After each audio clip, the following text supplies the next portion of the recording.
નમસ્કાર મિત્રો, ચેનલમાં તમારું સ્વાગત છે. મિત્રો, આ વાત અંતરના આંસુ લાવી દે તેવી છે. આ વાત પિતા અને પુત્રીના અતુલ્ય પ્રેમની છે.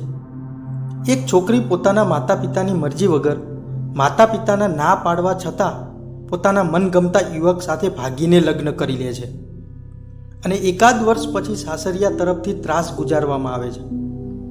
ત્યારે એ છોકરી નિરાશ થઈને બેઠી હોય છે. એ જ સમયે એક સારા માણસે એને હૈયા ધારણા આપી અને એના પિતા સાથે મુલાકાત કરાવી દે છે, કારણ કે એનું કુટુંબ એને સ્વીકારવા માટે તૈયાર ન હતું. એ ઘટનાની મિત્રો આ વાત છે. એ વાત હું તમને સંભળાવું છું. અહીં વાર્તાની શરૂઆત થાય છે. એક સમયની વાત છે. રોશની એના 5 વર્ષના માસૂમ દીકરાને લઈને રસ્તા પર ચાલી જતી હતી. રોશનીને કાંઈ જ સૂઝબૂઝ નહોતી. એ ક્યાં જઈ રહી છે, એને ક્યાં જવું છે એ પણ એને ક્યાં ખબર હતી. બસ ચાલી જતી હતી.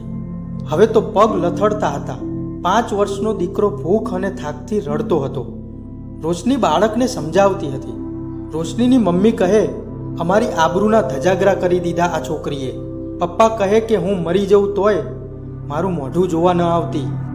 આજથી તું મારા માટે અને હું તારા માટે મરી ગયો.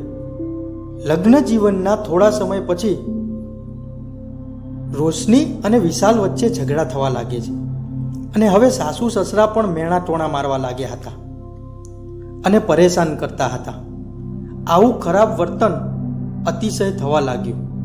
વિશાલ કે જે રોશનીનો પતિ હતો, કે જેની સાથે રોશની ભાગી ગઈ હતી, વિશાલ રોશનીને કહેવા લાગ્યો કે તારા બાપની આબરૂનો વિચાર તે નથી કર્યો તો પછી મારી આબરૂનો વિચાર તું શું કરવાની? સાસુ પણ કહેવા લાગ્યા કે જો આબરૂવાળા ઘરની છોકરી હોત ને તો આવી રીતે ભાગીને અમારા ઘેર ના આવી હોત. રોશની માટે હવે તો આ મેણા ટોણા સહન કરવા ખૂબ જ અસહ્ય થઈ ગયા હતા. તેને તો કાન બંધ કરી લેવા પડતા હતા. એક દિવસ તેને મક્કમતાથી વિચાર કર્યો અને નફરત અને ધિક્કારના મનોભાવ સાથે મન મક્કમ કરી 5 વર્ષના દીકરાને લઈને ઘર છોડવાનો નિર્ણય કર્યો અને એક નદીને પાળ પાસે જઈને બેઠી બેઠી વિચાર કરતી હતી કે હવે હું શું કરું, ક્યાં જઉં મારા આ નાના બાળકને લઈને, અને બેઠી બેઠી રડતી હતી. એના મનમાં ઘણા સવાલો ઊભા હતા. એટલામાં રોશનીને રડતી જોઈ અને એના બાળકને પણ રડતો જોઈ દૂર બેઠેલા રણછોડભાઈ આ જોઈ રહ્યા હતા. તેમને સાહસ કરી રોશની પાસે આવે છે અને તેને રડવાનું કારણ પૂછે છે. ત્યારે રોશની શરૂઆતમાં કંઈ બોલતી નથી.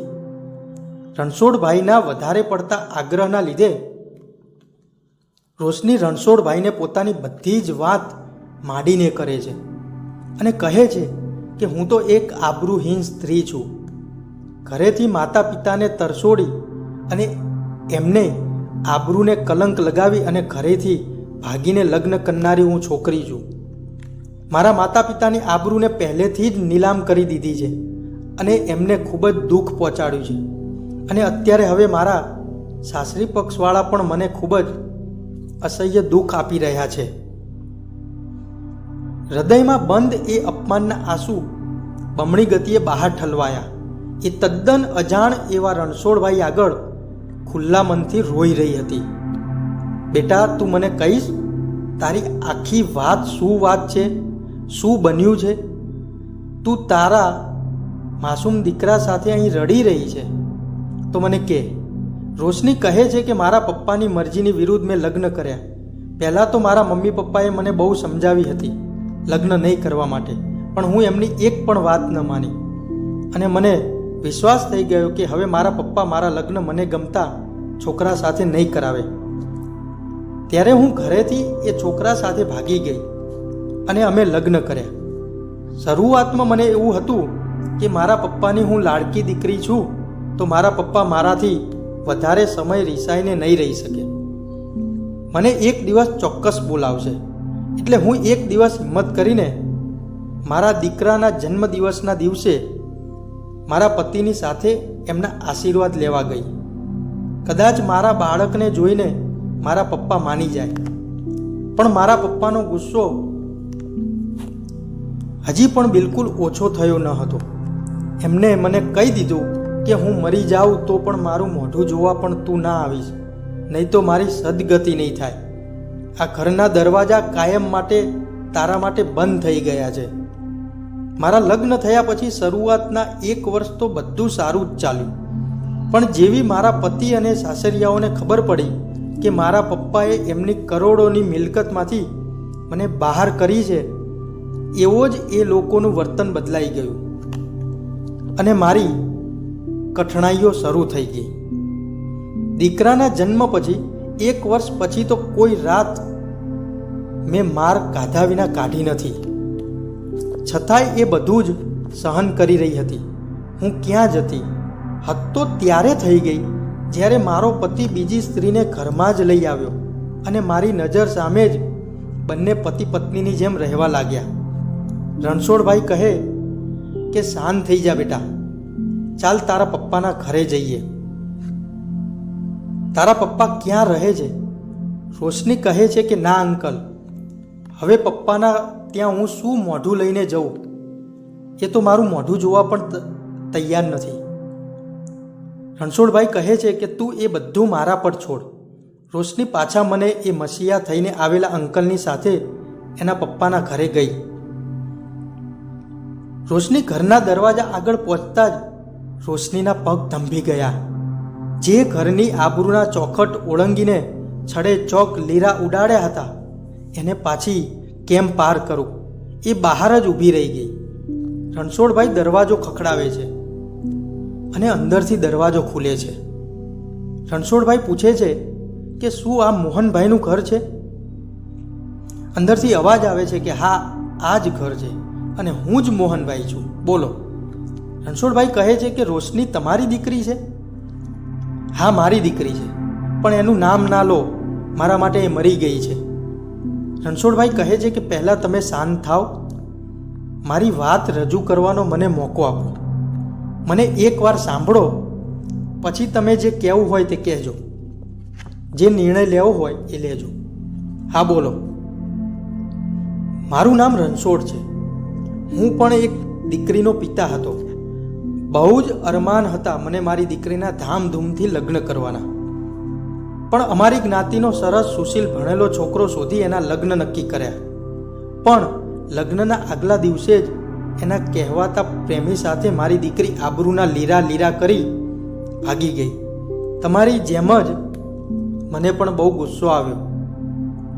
મારા પ્રેમમાં એવી શું ખોટ રહી ગઈ હતી કે એને બહાર પ્રેમ શોધવો પડ્યો. ઘરમાં બધાને કહી દીધું કે હવે કોઈએ પણ એને બોલાવી નહીં, આપણા માટે એ મરી ગઈ સમજો. પણ એક દિવસ એનો ફોન આવ્યો. એ કંઈક કહેવા માગતી હતી, પણ મેં વાત કર્યા વગર જ ગુસ્સામાં ફોન કાપી નાખ્યો અને 1 કલાકમાં જ મારા ઘરે પોલીસ આવી અને કહ્યું કે તમારી દીકરી હવે આ દુનિયામાં નથી રહી. આજ દિન સુધી હું એના મોત માટે મારી જાતને જ જવાબદાર માનું છું અને એટલે જ મારી દીકરીએ જ્યાં મજબૂરી વશ જ્યાં ખોટું પગલું ભર્યું હતું ત્યાં બેસીને મનોમન એની માફી માગ્યા કરું છું. આજે પણ એ જ હેતુસર બેઠો હતો અને મનોમન મારી દીકરીની માફી માગી રહ્યો હતો. ત્યાં ફરી એક દીકરી, એ દીકરી શું? આગળ બોલો રણછોડભાઈ, આગળ બોલો. મોહનભાઈ આકુળ વ્યાકુળ થઈ ગયા. એ દીકરી એટલે તમારી રોશની. શું થયું મારી રોશનીને? ક્યાં છે મારી દીકરી? રણછોડભાઈએ કહ્યું કે આટલો બધો પ્રેમ દીકરીને કરો છો તો પછી આ બહારની નફરત શું કામ? આ સમાજ, આ આબરૂ એ આપણા લોહી કરતાં વધુ કેવી રીતે હોઈ શકે? આપણા સંતાનની ખુશીઓના ભોગે માન્યું કે છોકરા એમની કાચી ઉંમરમાં નાદાની કરી નાખે, પણ આપણે તો કાચા નથી ને. મા બાપે દિલ મોટું રાખવું જ પડે, જેથી એમના સંતાન જિંદગીની કોઈ પણ નાજુક ક્ષણે એટલા તો ખાતરીબંધ હોય જ કે દુનિયા આખી મારી વિરુદ્ધ કેમ ના હોય, પણ મારા માતા પિતા તો મારી સાથે જ છે. રણછોડભાઈ બોલ્યા, એક બાપ તરીકે હું આબરૂની ફિકરમાં લાગણી ચૂક્યો અને મારી દીકરીને ગુમાવી ચૂક્યો. અને એના લીધે જ આજે મારી દીકરી મારી સાથે નથી. મારી દીકરી મને ક્યારેય માફ નહીં કરે. ઘરની બહાર દરવાજાની અંદર બે પિતા વચ્ચેના સંવાદ સાંભળીને ઊભેલી રોશની દોડીને એના પિતા મોહનભાઈના પગે પડી ગઈ અને માફી માગવા લાગી. મોહનભાઈ બોલ્યા કે દીકરી, મેં પણ ભૂલ કરી છે. એક દીકરીનું સ્થાન પગમાં નહીં પણ હંમેશા પિતાના હૃદયમાં હોય છે. મોહનભાઈ કહે છે કે રણછોડભાઈ, તમારો ખૂબ ખૂબ આભાર. તમારો આભાર કયા શબ્દોમાં વ્યક્ત કરું? તમે તો મારી આંખો ખોલી દીધી. રણછોડભાઈએ કહ્યું, તમને તમારી દીકરી મળી ગઈ એટલે બસ. રણછોડભાઈ વધુ બોલી ન શક્યા અને એક પિતા પુત્રીનું મિલન એ જોઈ રહ્યા હતા. સજળ નયને મહેસૂસ કરી રહ્યા હતા, આજે મારી દીકરીએ પણ ચોક્કસ મને માફ કરી દીધો હશે. અને રણછોડભાઈની પણ આંખો ભીની થઈ ગઈ અને રોશનીને આશીર્વાદ આપી અને ત્યાંથી જતા હતા ત્યારે રોશનીએ રણછોડભાઈને પગે લાગી અને કહ્યું કે આજથી તમે મારા પિતા જેવા જ છો અને હું તમારી દીકરી બનીશ.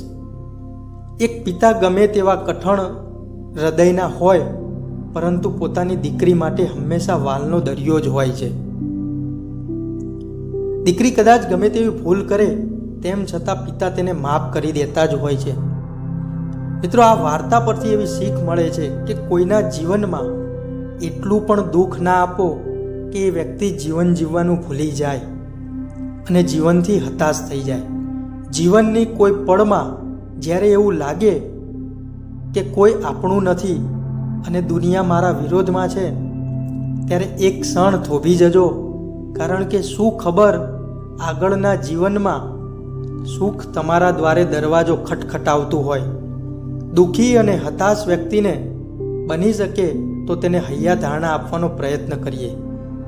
આવી જ વાર્તાઓ માટે મિત્રો ચેનલને લાઈક, શેર અને સબસ્ક્રાઈબ કરવા વિનંતી. આભાર.